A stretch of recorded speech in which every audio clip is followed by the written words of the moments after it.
우리 은혜로운 찬양을 해주신 우리 갈릴리 성가대에 감사의 박수를 한번 보냅니다. 감사합니다. 동화 작가인 고 정채봉 시인이 쓴 날고 있는 새는 걱정할 틈이 없다에 나오는 이야기입니다. 상처 입은 젊은 독수리, 청년 독수리들이 벼랑 끝으로 몰려서 이야기를 나눕니다. 날기 시험에 낙방한 독수리, 짝으로부터 따돌림을 받은 독수리, 윗독수리에게 핥힘을 당한 독수리들이 저마다 이 세상에서 나만큼 상처 입은 새가 없다. 그렇게 입을 모았습니다. 이렇게 사느니 차라리 죽는 게 낫겠다. 그런데 이 광경을 높은 막루에서 파수를 보던 나이든 영웅 독수리가 쏜살같이 내려와서 물어봅니다. 왜 죽으려고 하느냐? 그랬더니 청년 독수리들이 사는 게 힘들어요. 괴로워서 차라리 죽고 싶어요.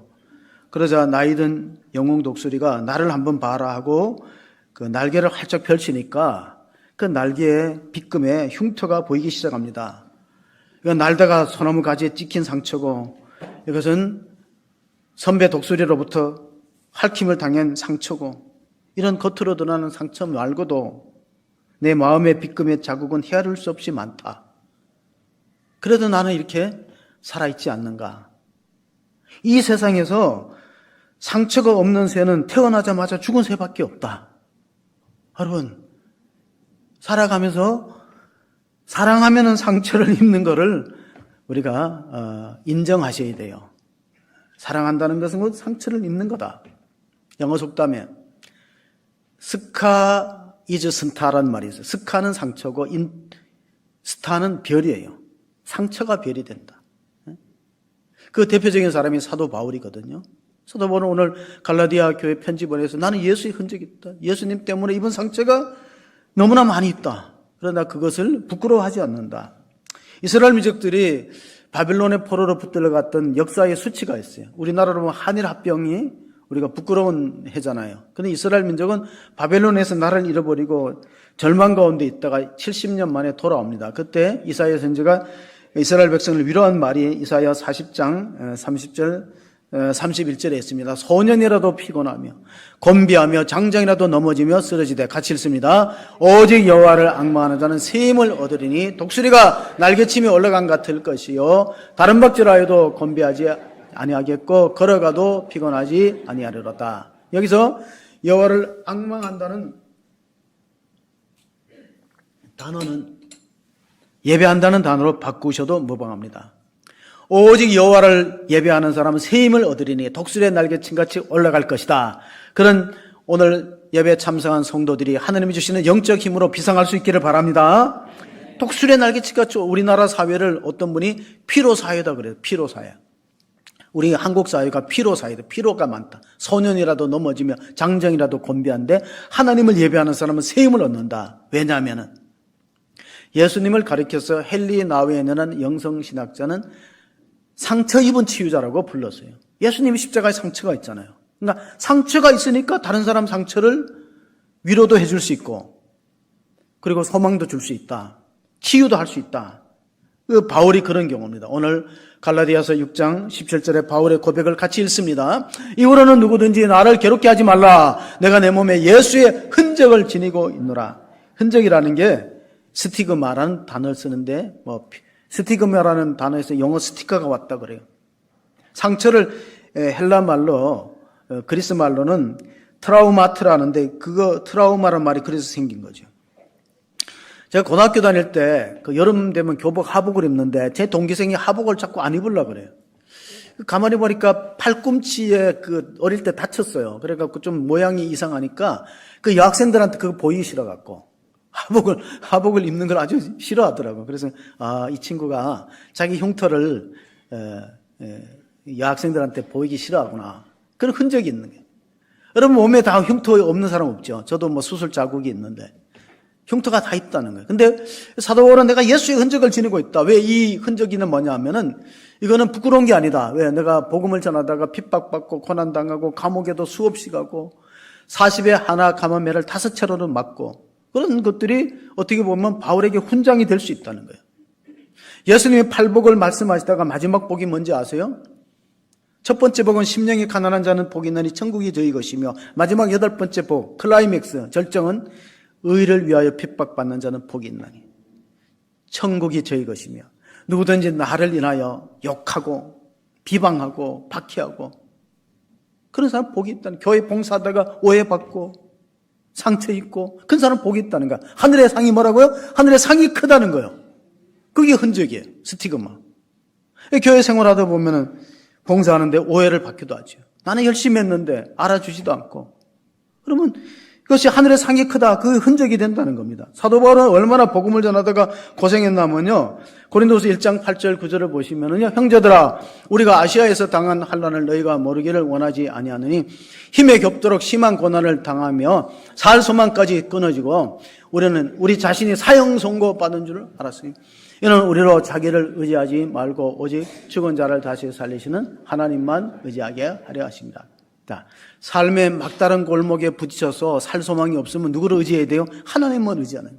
하나님 어떤 하나님이냐면 죽은 자를 살리시는 부활의 능력을 가진 하나님이신 걸 믿으시기 바랍니다. 그래서 바울이 그것 때문에 죽은 건 아니에요. 살 소망마저 끊어졌지만 하나님이 나를 살린다. 다시 살린다. 우리가 지난주에 구원이 어떻게 이루어지는가? 마음으로 믿어 누구든지 예수를 주라 시인하고 하나님이 그를 죽은 자 가운데 살리신 것을 믿으면 구원을 받으리니 사람이 마음으로 믿어 의에 이르고 입으로 시인하여 구원에 이른다. 그러니까 십자가와 부활을 믿으라고 했는데 바울은 그걸 넘어서 자기는 십자가와 부활에 연합되었다는 말을 갈라디아서에 남겼습니다. 우리가 잘 아는 갈라디아서 2장 20절입니다. 2장 20절 21절 내가 그리스도와 함께 십자가에 못 박혔나니 그런즉 이제는 내가 사는 것이 아니요 오직 내 안에 그리스도께서 사시는 것이라.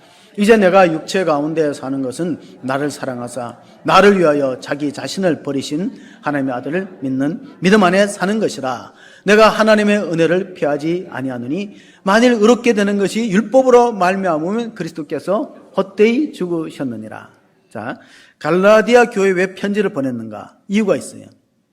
갈라디아 교회는 사도 바울이 바나바와 1차 선교 여행 때 갈라디아 지역에 세워진 교회인데 잘 성장하다가 잘못된 사람이 들어왔어요. 그 거짓 교사들이 들어와서 할례도 받아야 되고 율법을 지켜야 구원받는다. 그런데 바울이 지금 강조하는 건 뭐냐면은 정말로 율법으로 돌아와서 자기 행위로 의로워진다면 예수님 왜 십자가에 못 박혔느냐? 이 복음의 진정성, 바른 복음을 선포하기 위해서 편지를 보낸 겁니다. 예수님의 제자들이 예수님한테 이런 질문을 합니다. 주님, 우리에게 믿음을 크게 더하소서. 도대체 믿음이 좋다는 건 무엇을 말하는가? 예수님이 성경에 보면 어떤 사람 믿음 칭찬해. 내 믿음이 크도다. 칭찬했잖아요. 또 제자들은 책망할 때 믿음이 적은 자들하고 책망했어요. 믿음은 무게를 달아볼 수 없는 거예요. 키 같으면 재볼 수 있고 무게 같으면 달아볼 수 있는 게 재볼 수 없어요. 그래서 하나의 여화를 들었어요. 믿음이 좋다는 것은 이런 태도를 가진 사람이 믿음이 좋은 거야. 그게 무익한 종의 비유입니다. 누가복음 17장 9절 10절에 보시면 이런 말씀이 있어요. 명한 대로 하였다고 종에게 감사하겠느냐. 이와 같이 너희도 명령받은 것을 다 행한 후에 이르기를 우리는 무익한 종이라. 우리가 하여야 할 일을 한 것뿐이라 할지냐. 이런 태도, 종의 자세를 갖고 있는 사람이 믿음 좋은 거예요. 우리가 말하면 옛날에 모섬 제도가 있었어요. 모섬들은 되게 자기 계획이 없어요. 주인이 아침에 문안 인사를 하면 오늘은 밭에 가라면 밭에 가고 들에 가라면 들에 가고 시장에 가라면 가야지. 종이 스케줄이 있어서 나 오늘 다른 계획이 있는데 그건 종이 아니에요. 모섬이 아니에요. 또 종들은 구약시대나 로마 제국 당시의 종들은 자기 소유권이 없어요. 그 뭐냐? 주인의 재산에 속하는 거예요. 주인의 재산. 주인의 소유물이에요. 나중에 이제 종의 규례에 대해서 우리 출애굽기 읽을 것인데 종은 그런 거예요. 근데 종이 참 행복합니다. 자기는 주인을 위해서 살아가는 거예요. 우리가 로마서에 바울이 고백할 때 14장 7절 우리 중에 누구든지 자기를 위하여 사는 자도 없고 자기를 위하여 죽는 자도 없다. 살아도 주를 위해 살고 죽어도 주를 위해 죽나니 사나 죽으나 우리가 누구의 것이로다? 주의 것이로다. 이게 종의 자세예요. 자기 계획이 없어요. 소유권이 없어요. 그런데 모섬들은 노래를 불러가면서 이래요. 쌀독에 쌀이 떨어지면 주인이 걱정하지 종은 걱정 안 해요. 머슴은. 그건 월권이에요. 자기는 주인의 인정만 받으면 돼. 아, 주인이 나 농사 잘 짓구나. 정말 충성된 일꾼이구나. 인정만 받으면 되는 거예요. 다른 건 다 주인이 알아서 해주는 거예요. 그게 머슴의 자세예요. 우리 예수 믿는 사람 그렇게 믿어야 머슴의 신앙을 가져야 믿음이 좋은 거라는 거예요. 우리가 갈라디아서를 보면요, 사도 바울이 6장 오늘 본문의 14절에 이런 고백합니다. 그러나 내게는 우리 주 예수 그리스도의 십자가 외에 결코 자랑할 것이 없으니 그리스도로 말미암아 세상이 나를 대하여 십자가에 못 박히고 내가 또한 세상을 대하여 그러하니라. 나는 세상이 나를 못 박으면 나는 세상을 못 박겠다는 아주 결연한 의지가 갈라디아서에 기록되었습니다.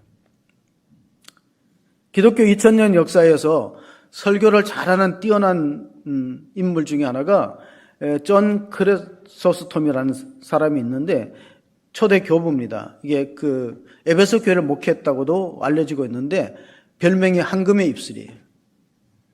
그 당시에 권력자들을 많이 이제 비판하는 설교를 했어요. 그러니까 박해를 받겠죠. 안 그래도 기독교가 로마 정권으로부터 핍박을 받는 시대에 로마 황제들의 사치와 부패를 설교했으니까. 그러니까 제자들이 이렇게 말합니다. 선생님, 우리 도가, 이 십자가의 도가 온 세상에 반대를 받고 환영을 받지 못합니다. 어떻게 할까요? 그러니까 존 크리스토톰이 이렇게 했어요. 세상이 우리를 반대하면 우리가 온 세상을 반대하면 되지. 기독교가 프로테스탄트거든요. 그게 저항하다는 뜻이에요. 저항하다. 진리를 거스르는 어떤 권력의 외압에도 굴하지 않는 거예요. 정권에도 굴하지 않는, 로마 정권에도 굴하지 않고 어떤 탄압에도 굴복하지 않는 교회의 생명력. 세상이 반대하면 우리가 세상을 반대하면 되지. 갈라디아서는 신약 성경의 로마서와 더불어 이신칭의를 강조하는 교리서신입니다. 그래서 마틴 루터가 종교개혁을 일으킬 당시에 1517년 16년 당시에 비텐베르크 대학교에서 신학교 교수로서 갈라디아서를 강의했어요. 이번 학기는 갈라디아서를 가르친다. 갈라디아서를 강의하면서 마틴 루터가 사람이 의로워지는 게 율법의 행위의 결과가 아니구나. 그렇다면 예수님이 왜 내 대신 십자가에 죽어요? 내가 율법을 다 지켜서 내 스스로 구원받지. 아니구나. 예수님이 십자가에 못 박힘으로 말미암아 값없이 은혜로서 구원받은 것이다. 오늘 우리 찬양팀들이 또 성가대가 너무나 은혜로운 찬양을 해주었어요. 나의 다 된 것은 당연한 게 아니라 하나님의 은혜다. 바울도 고린도 전서 15장 10절에 그런 고백을 했습니다. 이 갈라디아서를 얼마나 사도 바울이 좋아했냐면 자기 아내 이름이 폼보라예요. 근데 이제 우리 개신교가 탄생할 때 보면 이 마틴 루터는 신부였고 그의 아내는 수녀였다는 걸 알아야 돼요. 폼보라는 수녀원에 탈출해갖고 마틴 루터를 존경해서 결혼한 거예요. 그러니까 마틴 루터도 사제고 신부거든요. 종교개혁을 일으켜서 가정을 가졌지. 그래서 자기 아내를 나의 갈라디아서라고 표현했어요. 얼마나 갈라디아서를 좋아했으면 나의 갈라디아여 이렇게 호칭을 붙였다는 겁니다. 자, 이 갈라디아서의 가장 중심되는 주제는 5장 1절 2절에 있어요. 자, 우리가 갈라디아서를 한번 또 5장 1절 2절을 보시면은 이런 말씀이 기록되어 있어요. 그리스도께서 우리를 자유하게 하셔서 종의 몽에서 우리를 풀어줬다. 이게 갈라디아서 5장 1절 2절에 나오는 내용인데 그러므로 다시는 종의 몽에를 매지 말라. 그 종의 몽에가 뭘까요? 옛날에 구약시대에 보면 출애굽기에 보면 종들은요 6년 동안 주인을 위해서 열심히 일하다가 7년째 안식년에 해방이 됩니다. 그 말씀이 이제 출애굽기 21장 5절 6절에 기록되어 있는데 만일 종이 분명히 말하기를 내가 상전과 내 처자를 사랑하니 나가서 자유인이 되지 않겠노라고 하면 상전이 그를 데리고 재판장에게로 갈 것이요 또 그를 문이나 문설주 앞으로 데리고 가서 그것에다가 송곳으로 그의 길을 뚫을 것이요 그가 종신토록 그 상전을 그래서 그런 사람을 기가 뚫린 기고리를 한 사람은 뭐냐 하면은 나는 이제 자유를 선택하지 않겠습니다. 우리 주인이 너무 친절하고 좋아요. 자비로워요. 그러니까 나는 평생 섬기겠다는 표시가 문설주에 길을 뚫어서 기고리를 하는 겁니다. 지금 기고리 하신 분들 계세요? 누구한테 예속되었나요? 기거를 하신 분은 그런 뜻이 있어요. 그러면 율법에 보면은 종은 6년 동안 주인을 위해서 섬기다가 7년은 안식년의 자유가 줘요. 그런데 독신으로 왔으면 독신으로 나가고 부부가 들어왔으면 부부가 다 나가. 근데 이런 경우가 있어. 독신으로 들어왔는데 주인의 배려로 결혼했어. 그러면 혼자 나가야 돼요. 처자식은 놔두고 혼자 나가야 돼. 그런데 처자식을 너무 사랑해. 그러면 길을 뚫는 거야. 나 혼자 안 나가겠다고. 평생토록 주인의 종이 되겠다 말씀입니다. 미국의 대통령 가운데서 사선한 대통령 프랭클린 루즈벨트가 있어요. 경제 대공황을 위기를 극복하고 2차 대전을 승리로 이끌었지만 안타깝게도 1945년도 4월 달에 뇌출혈로 사망합니다. 그래서 그때는 혈압약이 없었대요. 혈압약 잘 드세요. 혈압약이 1945년도에 없었어. 그러니까 본인이 혈압이 200 가까이 되는 것도 모르는 거예요. 그래서 결국은 사선 대통령, 미국 역사에 유일하게 사선 대통령 루즈벨트. 그가 1941년도 연두교서를 발표하면서 미국 사회가 지향할 4가지 자유를 선포했어요. 첫째는 언론의 자유가 있어야 된다. 언론을 탄압해서는 안 된다. 속박해서도 안 된다. 편파적이어서도 안 된다. 두 번째, 신앙과 종교의 자유를 줘야 된다. 세 번째, 결핍으로부터 자유롭다. 가난으로부터 벗어나. 네 번째가 공포로부터 자유롭게. 갈라디아서가 자유의 대헌장이라고 부릅니다. 그럼 갈라디아서는 4가지 자유가 뭐냐? 첫째는 죄와 율법으로부터 벗어나는 거예요. 율법이 있기 때문에 우리가 죄인 되는 거예요. 두 번째는 사망과 사탄의 지배에서 벗어나는 거예요. 그걸 말해주고 있어요. 자, 갈라디아서의 중심 주제는 뭐냐? 루즈벨트는 4대 자유를 선언했지만 갈라디아서는 죄와 율법으로부터 우리가 속박에서 벗어나고 사망과 사탄의 권세의 지배에서 벗어나는 것. 그것이 갈라디아서의 중심 주제다. 자유의 대헌장이다. 5장 13절 15절을 보면 이런 말씀이 기록되어 있습니다. 형제들아 너희가 자유를 위하여 부르심을 입었으니 그러므로 자유로 육체의 길을 삼지 말고 오직 사랑으로 서로 종노릇하라. 온 율법은 내 이웃 사랑하기를 내 자신같이 하라 하신 한 말씀에 이루어졌나니 만일 서로 물고 먹으면 피차 멸망할까 조심하라. 여러분, 분열되지 못한 정당과 공동체는 자멸할 수밖에 없는 거예요. 교회도 마찬가지입니다. 제가 교회 개척해서 23년 되면서 생각하는 게 가장 힘들 때가 교회 출발할 때하고 또 이제 교회를 사임할 때예요. 비행기 사고가 가장 많이 날 때가 마의 실불 21번 이륙할 때 3분하고 착륙할 때 8분입니다. 이륙할 때 왜 사고가 나냐면 이륙할 때는 모든 엔진을 가동하고 굉장한 힘이 있어야 비행기가 300톤이 넘는 비행기가 뜨는 거예요. 그러니까 달리는 것도 활주로에서 300km 이상 달려서 커다란 300톤 이상 되는 비행기가 떠야 되니까 사고가 나면 폭발하고 살아남을 사람이 없는 거예요. 또 하나 착륙할 때, 랜딩할 때는 엔진을 꺼야 돼요. 그래서 제가 개척할 때는 많은 에너지가 필요하지만은 마지막 은퇴할 때는 힘을 빼야지요. 랜딩할 때는 모든 엔진을 끄고 누가 이렇게 노래했더라고. 떠날 때는 말없이 현미가 말없이 가오리다. 그 현미도 가셨어. 그분도 가수인데 죽을 때는 권사 현미로 묘비명에 남는 거예요. 가수로 남는 게 아니에요. 무엇을 남기고 갈 것인가. 저는 설교를 이제 만년필로 쓰는데 만년필은 따라서 없어지는 경우가 거의 없어요. 만년필이 없어지는 경우는 2가지예요. 하나는 잃어버리거나 하나는 떨어뜨려서 펜촉이 상해요. 이번에 우리 대통령이 백악관 방목록에 서명을 할 때 트럼프가 지켜봤어요. 그래서 이렇게 지켜보니까 선물로 드릴까 하면서 선물을 드는데 그 만년필이 어떤 종류인지 모르지만 엄청 팔렸대요. 엄청. 저는 몽블랑을 쓰고 싶은데 너무 비싸서 못 쓰고 파카나 워터맨을 쓰는데 제가 설교를 쓰다가 보니까 전화를 받았어요. 이번 내일 모레 노예 부서회가 있으니까 설교를 해달라고. 그래서 제가 처음에 사양했죠. 아니 뭐 노예 안에 설교 잘하시는 훌륭한 분인데 왜 저한테 요청하냐 그러니까 그 노예장이 지금 노예장이 장로님이셔요. 우리 강서 노예장.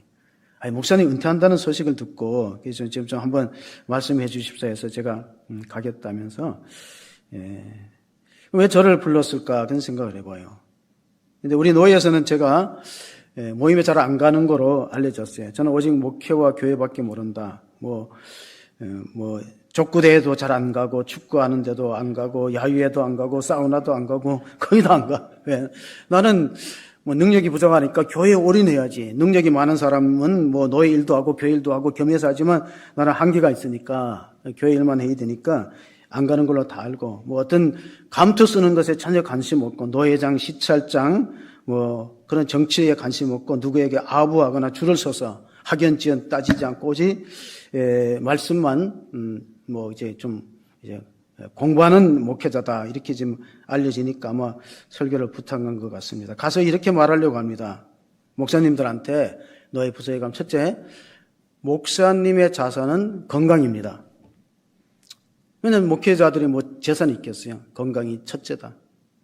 두 번째로는 사모님이 배우자가 보험이다. 배우자가 보험이에요. 왜냐하면 간병인이 아무리 훌륭해도요, 배우자만한 간병인이 없어요.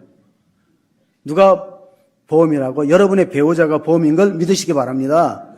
제가 며칠 전에 보험회사 보험을 거냐고 전화를 받았는데요. 한참 얘기하다 나이를 물어보더니 깜짝 놀라 청년 목소리인 줄 알았대요.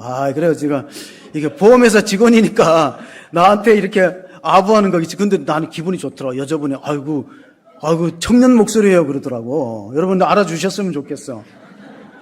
저보고 그러더라고. 은퇴하고 뭘 하겠냐. 은퇴하면 전 공부합니다. 평생 학습시대니까 공부하니까 제가 혹시 강연이 있으면 할 거고 또 목회자가 없는 교회 가서도 설교도 할 거고 또 하나 책을 쓰려고 하는데 제가 행복나무를 썼는데 하나 더 쓰려면 이제 생명나무를 써야 되는데 모르겠어요. 은퇴 후에 제가 그런 출판할 경제적인 여건이 되는지 모르지만 하여튼 그런 자세를 갖고 있기 때문에 하고 또 하나 제가 노예 가면 설교할 게 목회자는 건강이 중요하다. 두 번째로는 배우자가 보험이다. 셋째는 은퇴 준비는 4, 5년 미리 앞당겨서 당회하고 충분히 대화 소통하고 합의점을 마련하는 것이 좋다. 임시 당에서 하면은 상당히 힘들 것이다. 그런 얘기를 해주려고 합니다. 2002년도 9월 달에 우리가 창립할 때 노회장 되시는 교회를 찾아갔어요. 왜냐하면 신고를 해야 되니까. 내가 이 노회에 가입해서 교회를 개척하려고 한다니까. 그 교회가 상당히 주차장이 넓고 차를 가져갔는데 주차장이 넓고 봉고차 가져갔을 때 주차장이 넓고 건물이 붉은 벽돌로 크게 세워졌어요.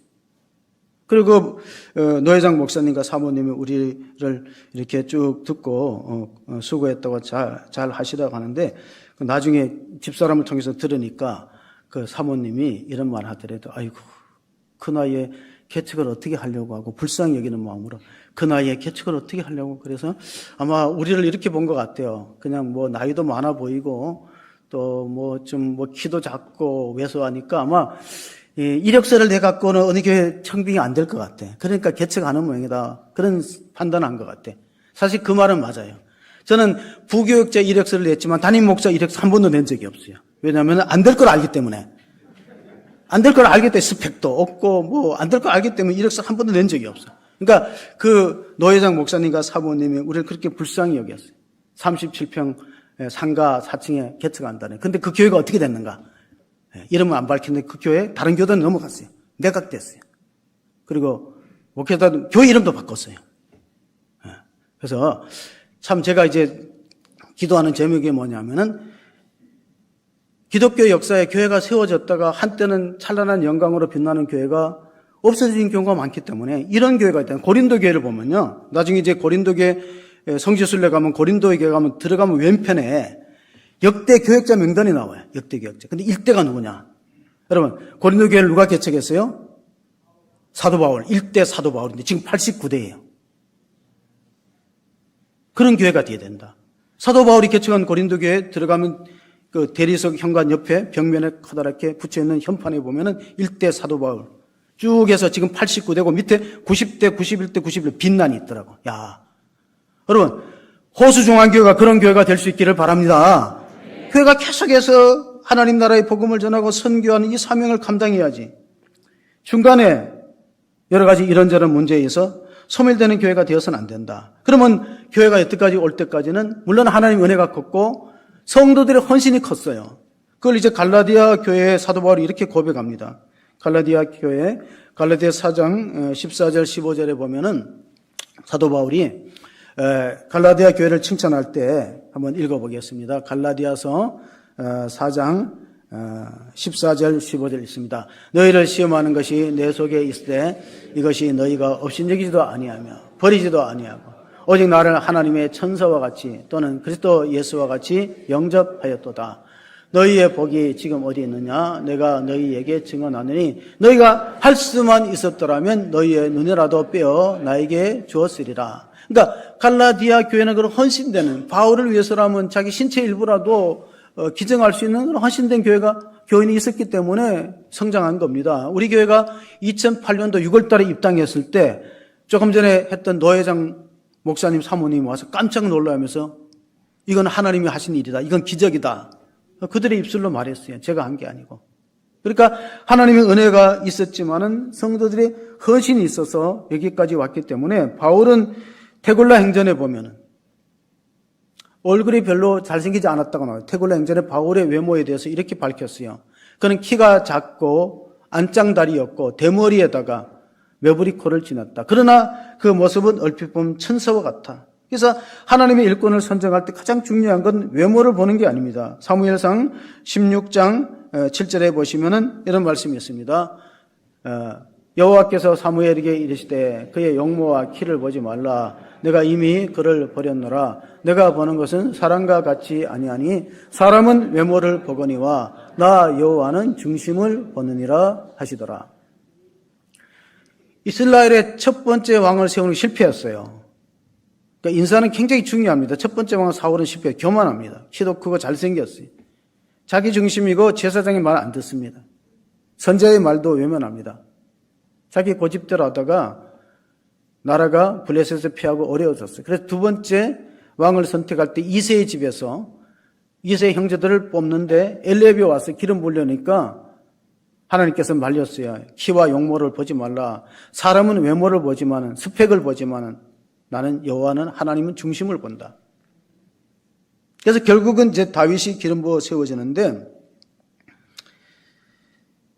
미국에서 보면 동부의 명문은 하버드고 서부의 명문은 스탠퍼드입니다. 스탠퍼드 대학교에서 노벨상이 많이 나왔어요. 근데 스탠퍼드 대학이 어떻게 설립됐냐면은 그 스탠퍼드 설립자 부부가 하버드 대학교 1학년에 다니는 아들이 죽었어요.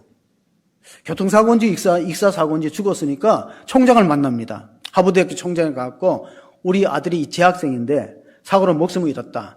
아들의 이름으로 뭔가 건물을 하나 좀 세우고 싶다 그러니까 아이고 이 대학교에서 이 대학교 출신 죽었다고 뭐 기념비 세우고 이러면요 이 공동묘지 됩니다. 이거 초라한 노부부가 왔으니까 뭘 하겠나 싶어갖고 빨리 좀 상담을 끝내고 보내려고 아이고 그 힘듭니다. 그리고 건물 한 동 지으려면은 750만 달러가 들어가는데 그렇게 이제 퉁명스럽게 대답하니까 그 노부부의 부인이 남편한테 여보 그냥 돌아갑시다.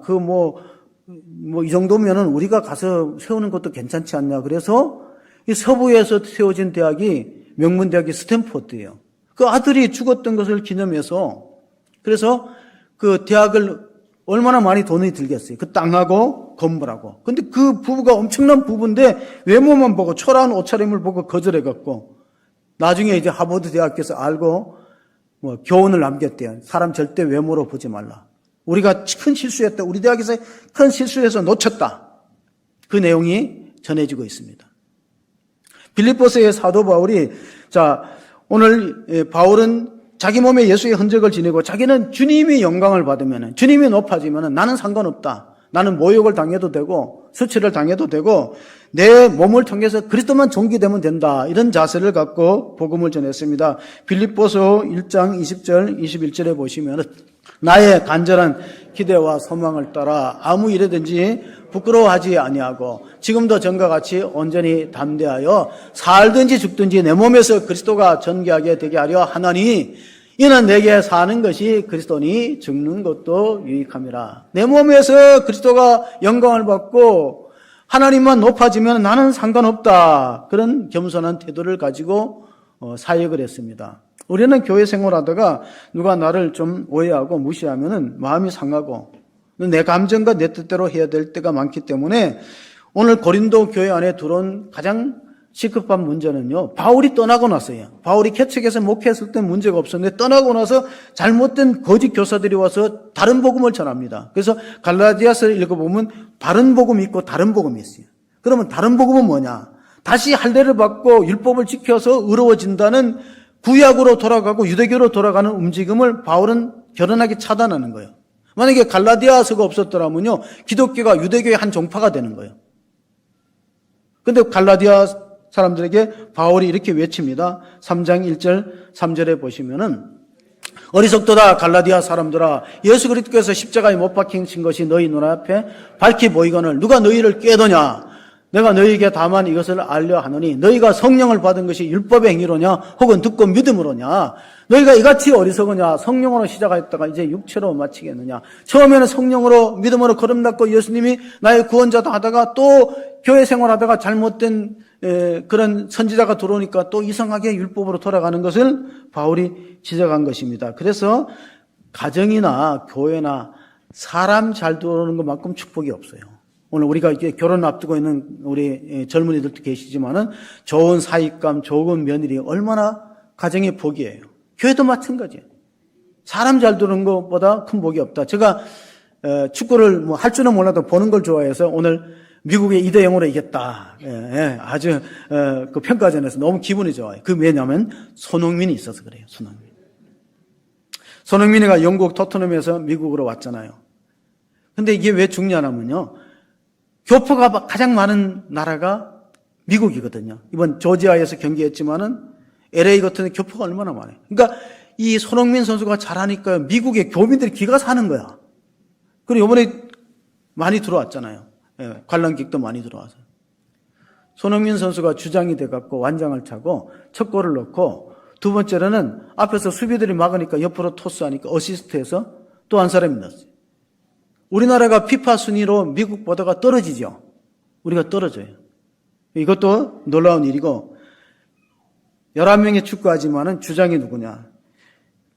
가정에 누가 새로운 식구로 들어오는가? 교회가 어떤 영적 지도자가 있느냐, 이게 얼마나 중요하다는 사실을 말씀드리려고 합니다. 갈라디아서 3장 11절 14절을 보시면요, 갈라디아서 3장 11절 14절을 보시면은 이런 말씀이 있습니다. 11절부터 한번 보시면은 내가 너희를 위하여 수고한 것이 헛될까 두려워하노라. 형제들아, 내가 너희와 같이 되었은즉 너희도 나와 같이 되기를 구하노라. 너희가 내게 괴롭게 하지 아니하였느니라.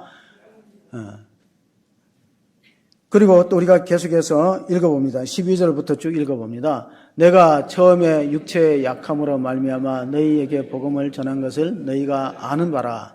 너희를 시험하는 것이 내 속에 있을 때 이것을 너희가 업신여기지도 아니하며 버리지도 아니하고 또 나를 하나님의 천사와 같이 또는 그리스도 예수와 같이 영접하였도다. 그러니까 이 사도 바울을 대하는 갈라디아 교회 성도들의 자세예요.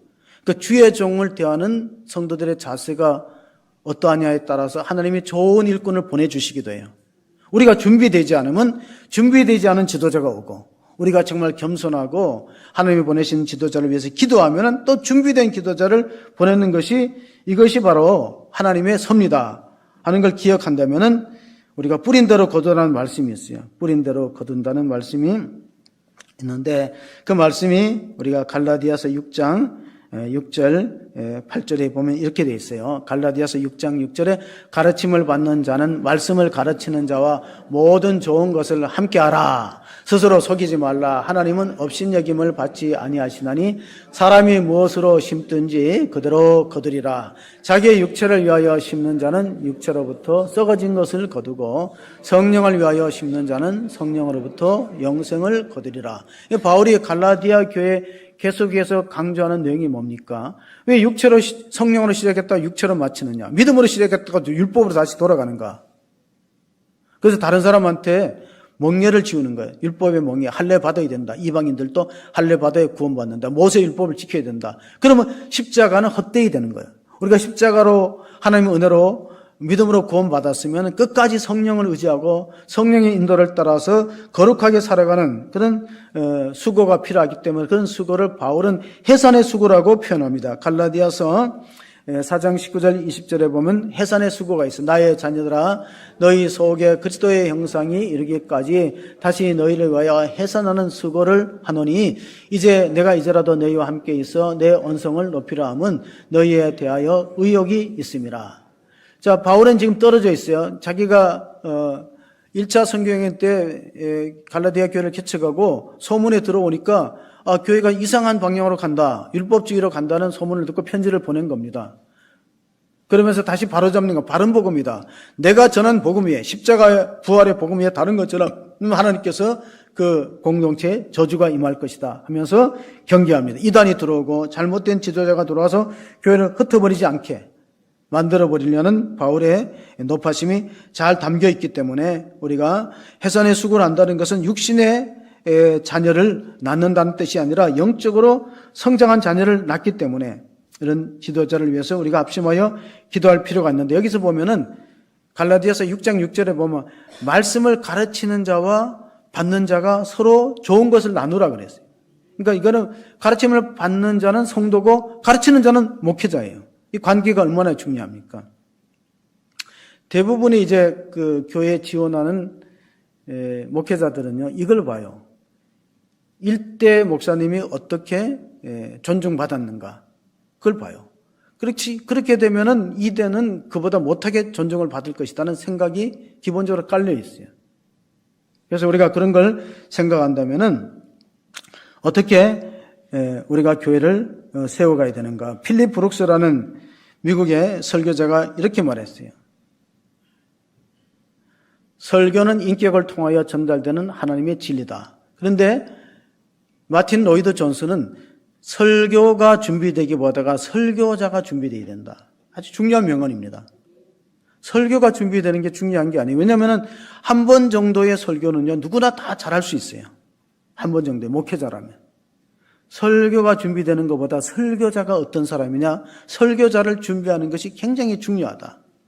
설교자가 준비되기 위해서는 인격이나 영성이나 이런 것들이 다 봐야 된다. 외모만 봐서는 안 된다. 그런데 이거는 우리가 짧은 시간에 다 볼 수 없기 때문에 하나님 뜻을 묻고 기도하는 합심 기도가 필요하고, 그러면 하나님께서 준비된 공동체에게 하나님이 기뻐하시는 일꾼을 보내주시고, 그런 말미암아 교회가 지금까지 기적으로 살아왔던 앞으로도 더 많은 기적으로 축복하시는 호수중앙교회 되시기를 주의 이름으로 축원합니다. 하나님 아버지 감사합니다. 오늘은 창립 기념주일 예배로 드립니다. 여기까지 인도하시는 에베네셀 하나님을 찬양드리고, 사도 바울이 갈라디아를 교회를 향해서 이후로는 누가 나를 괴롭게 하지 마라. 내가 내 몸에 예수의 흔적을 지니고 있노라는 고백을 했습니다. 하나님, 우리 호수왕교회가 모범적이고 또 평화로운 공동체, 또 다음 세대를 준비하는 교회로 축복하여 주옵소서. 갈라디아 교회에 바른 복음이 선포되어서 많은 영혼이 진리의 길에서 벗어나지 않았던 것처럼 우리 교회가 하나님 말씀을 잘 선포하는 주의 종을 허락하시고, 또 성도들이 가족과 같은 사랑과 또 공동체로서 목장과 셀을 잘 모여지게 하시고 다음 세대를 살리는 축복된 교회로 세워주옵소서. 영까지 에베네셀에 하나님께서 인도하셨기 때문에 우리와 함께 하시는 임마누엘, 우리가 기도할 때 내가 너희와 함께 하리라는 임마누엘의 축복이 우리 교회 공동체 가운데, 또 앞으로 작년에 여호와 일에 예비된 축복이 우리 성도를 통해서 아름답게 하나님 이루어가는 그런 열매를 거둘 수 있는 호수왕교회 되게 하여 주옵소서. 우리 구주 예수 그리스도의 이름으로 기도합나이다. 아멘.